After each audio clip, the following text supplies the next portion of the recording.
Hello दोस्तों, आज की इस वीडियो में मैं आपके लिए लेकर आया हूँ क्लास 10 जीव विज्ञान मतलब बायोलॉजी। क्लास 10 बायोलॉजी के वेरी इंपॉर्टेंट क्वेश्चन। अगर आपने इस वीडियो को शुरू से लास्ट तक देखा तो इस वीडियो में आपके जितने भी बायोलॉजी के इंपॉर्टेंट अति लघु लघु प्रश्न है वो आपके सब कंप्लीट करवा दूंगा। और ये वीडियो 2023 के स्टूडेंट के लिए काफ़ी इंपॉर्टेंट होने वाली है, क्योंकि इस वीडियो में आपके लिए लेकर आया हूँ बायोलॉजी के वेरी इंपॉर्टेंट क्वेश्चन जो कि इस बार बोर्ड एग्जाम में 100% आएंगे। तो बिना टाइम गवाए करते हैं आज की वीडियो स्टार्ट। देखते हैं आपका पहला प्रश्न कौन सा है जो कि आपको तैयार करना। और ये मैं प्रश्न आपको बता रहा हूँ, ये वेरी इंपॉर्टेंट प्रश्न है, इसको आप लिख लें, कुछ दिन बाद मैं इसके आंसर भी आपको बता दूंगा। ठीक, तो इसमें आपका पहला प्रश्न मैं आपको बताता हूँ जो कि आपका वेरी इंपॉर्टेंट है इस बार बोर्ड एग्जाम में। वो है आपका निषेचन किसे कहते हैं। ये आपका वेरी इंपॉर्टेंट प्रश्न है कि निषेचन किसे कहते हैं। फिर देखिए आपका दूसरा प्रश्न है लैंगिक प्रजनन परिभाषित कीजिए या प्रजनन को समझाइए। इस तरीके से भी आपका प्रश्न पूछ सकता है। ठीक, तो ये आपका ये भी वेरी इंपॉर्टेंट प्रश्न है, इसको भी आप तैयार करें। ठीक, फिर इसमें आपका है डीएनए का पूरा नाम लिखें। तो इसमें आपको बताना है कि डीएनए का पूरा नाम क्या है। ठीक, तीसरा प्रश्न आपका इस तरीके से है। ठीक, और ये आपको कॉपी में जरूर लिखना है, कॉपी में लिख कर रखेंगे तो आपको आसानी हो जाएगी ढूंढने में। ठीक, मेरे साथ साथ आप कॉपी में नोट भी करते रहें। इसमें आपका चौथा प्रश्न इसमें रहेगा स्वपोषी तथा परपोषी। ठीक, यहाँ परपोषण हो गया, ठीक, ये गलत है, परपोषी है। ठीक, स्वपोषी तथा परपोषी में अंतर बताइए। मतलब इसमें इस तरीके से क्वेश्चन आएगा आपका स्वपोषी तथा परपोषी में अंतर बताइए। ये भी आपका वेरी इंपॉर्टेंट प्रश्न है, इसको भी आपको बोर्ड एग्जाम में तैयार करके जाना है। और मैं आपको ये प्रश्न जो बता रहा हूँ ये आपको बोर्ड एग्जाम में 100% ही आएंगे। ठीक, फिर इसमें आपका पांचवा प्रश्न रहेगा इस तरीके से, देखिए परजीवी तथा मृतजीवी में क्या अंतर है। अब इसमें आपको ये बताना है कि परजीवी तथा मृतजीवी में मतलब क्या अंतर है। मतलब जो एक होते हैं परजीवी, एक होते हैं मृतजीवी, जो मरे हुए जीवों को खाते हैं। ठीक, उनको मरजीवी बोलते हैं। ये भी आपका वेरी इंपॉर्टेंट प्रश्न है। फिर आपका आता है इसमें छठा प्रश्न, देखिए छठा प्रश्न इस तरीके से है प्रकाश संश्लेषण किसे कहते हैं, इसकी क्रिया विधि का संचित वर्णन कीजिए। मतलब संचित्र मतलब चित्र भी बनाना है आपको प्रकाश संश्लेषण का, और फिर इसकी परिभाषा आपको बतानी है कि प्रकाश संश्लेषण क्या है, इसके बारे में बताना है। ठीक, ये आपका छठा प्रश्न है, ये आपके बोर्ड एग्जाम में वेरी इंपॉर्टेंट प्रश्न है। ठीक, फिर आपका इसमें सातवां प्रश्न रहेगा स्टोमेटा के खुलने तथा बंद होने की प्रक्रिया का सचित्र वर्णन कीजिए। स्टोमेटा के खुलने तथा बंद होने की क्रिया का वर्णन कीजिए। और ये आपका सचित्र का मतलब आपको चित्र भी बनाना है। तो आपको स्टोमेटा का जो भी मतलब चित्र है वो आपको बनाना है और इसकी परिभाषा लिखना है। ये आपका 6 नंबर का आएगा बोर्ड एग्जाम में, इसीलिए आप इसको तैयार करके जाएं और ये वेरी इंपॉर्टेंट है। ठीक, फिर आपका इसमें 8वां प्रश्न आएगा इस तरीके से प्रकाश संश्लेषण और श्वसन में अंतर बताइए। अब इसमें आपको बताना है कि प्रकाश संश्लेषण और श्वसन में अंतर, ये भी आपका वेरी इंपॉर्टेंट प्रश्न है। फिर आपका इसमें 9वां प्रश्न रहेगा इस तरीके से, देखिए 9वां प्रश्न क्या है इसमें मनुष्य के अमाशय में अम्ल की भूमिका बताइए। मतलब अमाशय बोलते हैं इसको, स्टमक भी बोलते हैं इंग्लिश में। ठीक, अमाशय को। तो इसमें आपको बताना है अम्ल की भूमिका क्या होती है। ये भी आपके बोर्ड एग्जाम में 3 नंबर का आएगा, वेरी इंपॉर्टेंट प्रश्न है। ठीक, इसको आप तैयार करके जाएं। फिर इसमें आपका 10वां प्रश्न इस तरीके से पूछेगा श्वसन किसे कहते हैं, श्वसन पथ को समझाइए। मतलब श्वसन किसे कहते हैं और श्वसन के बारे में समझाइए। इस तरीके से प्रश्न है आपका ये।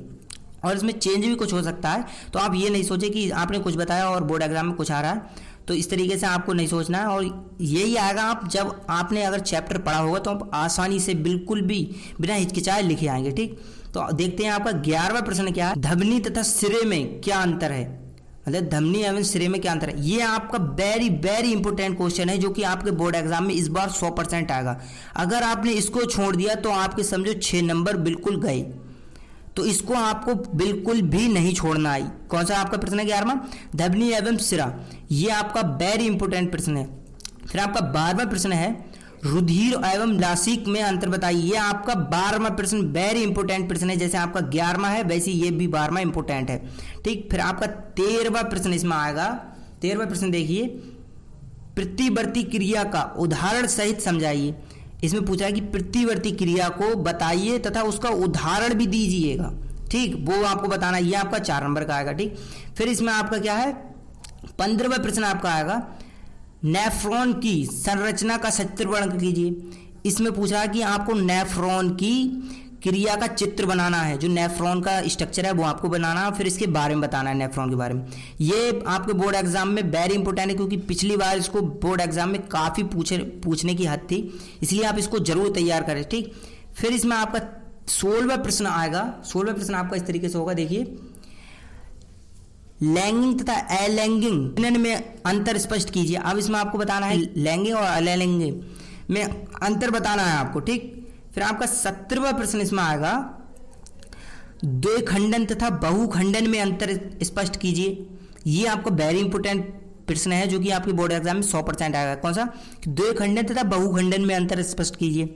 फिर इसमें आपका 18वां प्रश्न इसमें आएगा, जायमन तथा फ्लोमीन में अंतर बताइए। ये आपका वेरी वेरी इंपोर्टेंट प्रश्न है, ये आपके बोर्ड एग्जाम में 100% ही आएगा, इसको आप जरूरी तैयार करें, ठीक। फिर आपका इसमें 19वां प्रश्न इस तरीके से आएगा, जैव विकास किसे कहते हैं। ये आपका वेरी इंपोर्टेंट क्वेश्चन है, इसको भी आप तैयार करके जाएं। देखिए, आप इसको हल्के में ना लें, ये प्रश्न आपके वेरी इंपोर्टेंट प्रश्न है, क्योंकि इस बार बोर्ड एग्जाम में 100% आएगा। इसको मैंने आपको काफ़ी मेहनत करके इसको लिखा है, तो आप इसको हल्के में ना लें, ठीक।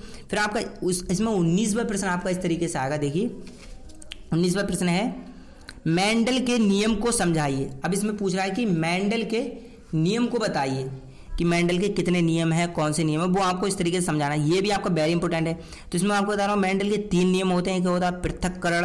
इस तरीके से आपके 3 नियम है, वो आपको याद करना है, ठीक। फिर आपका 21वां प्रश्न इसमें आएगा, मानव मस्तिष्क तथा उसके सभी भागों का सचित्र वर्णन कीजिए। अब इसमें पूछा है, मानव के मस्तिष्क जो माइंड है उसका आपको चित्र बनाना है और उसके भागों के बारे में आपको बताना है, ठीक। तो ये आपका वेरी इंपॉर्टेंट प्रश्न है, क्योंकि आपके माइंड के बारे में आपको पता ना होना चाहिए कि कौन सा भाग कौन सा है। इस तरीके से आपको इसको तैयार करना है, जो कि आपके बोर्ड एग्जाम में ये भी काफ़ी इंपॉर्टेंट हो। फिर आपका 22वां प्रश्न है, इसमें मनुष्य हृदय के आंतरिक संरचना का सचित्र वर्णन कीजिए। ये इसमें पूछ रहा है कि मनुष्य के हृदय के अंदर का, मतलब जो अंदर का पार्ट है, उसका आपको चित्र बनाना है। वो आपके बोर्ड एग्जाम में ये भी काफ़ी इंपॉर्टेंट है, पिछली बार बोर्ड एग्जाम में ये प्रश्न आया था, ठीक। फिर आपका 23वां प्रश्न है, इसमें पाचन तंत्र का सचित्र वर्णन कीजिए। ये आपका वेरी वेरी इंपॉर्टेंट प्रश्न है, कि पाचन तंत्र का सचित्र वर्णन कीजिए।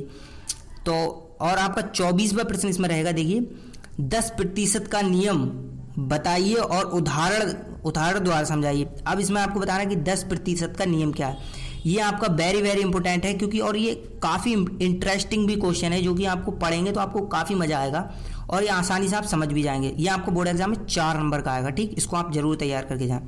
फिर आपका इसमें 25वां प्रश्न आएगा, मेंडल ने मटर का पौधा क्यों चुना।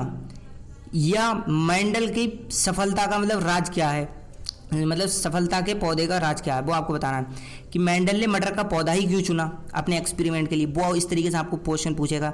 कि मेंडल ने किस पौधे पर रिसर्च की, वो भी आपको बताना है। तो आपका सब कुछ एक ही रहेगा, इसीलिए आपको ज़्यादा घबराने की जरूरत नहीं है। ये क्वेश्चन मैंने आपको बताया, इस तरीके से वो क्वेश्चन को दूसरी तरीके से भी पूछ सकता है, तो इसलिए आप इसमें घबरा नहीं कि सर ने कुछ बताया और इसमें कुछ और आया, तो ऐसा कुछ नहीं है। आप जो भी प्रश्न है इसको ध्यान से पढ़ें, और जो भी चैप्टर है उनको ध्यान से पढ़ेंगे, तभी आप आसानी से लिख आएंगे। और ये मैंने जो आपको 25 प्रश्न बताए हैं, ये वेरी इंपॉर्टेंट प्रश्न है, कृपया इसको जरूर तैयार करके जाएं। और ये केवल आपके अति लघु और लघु प्रश्न है, आपके दीर्घ लघु प्रश्न में आपको कुछ ही दिन में आपको वीडियो भी मिल जाएगी, और ये प्रश्न के आपके आंसर की भी वीडियो मैं आपको ले आऊँगा, इसीलिए आपको घबराने की जरूरत नहीं है। आपको इसी चैनल पर सभी वीडियो अपलोड हो जाएंगे, आपके हर सब्जेक्ट को हम इसी चैनल पर पढ़ाने वाले हैं, तो आपको किसी चैनल पर जरूरत नहीं है। तो आज के लिए इतना ही, मिलते हैं अगली वीडियो में। Thank you.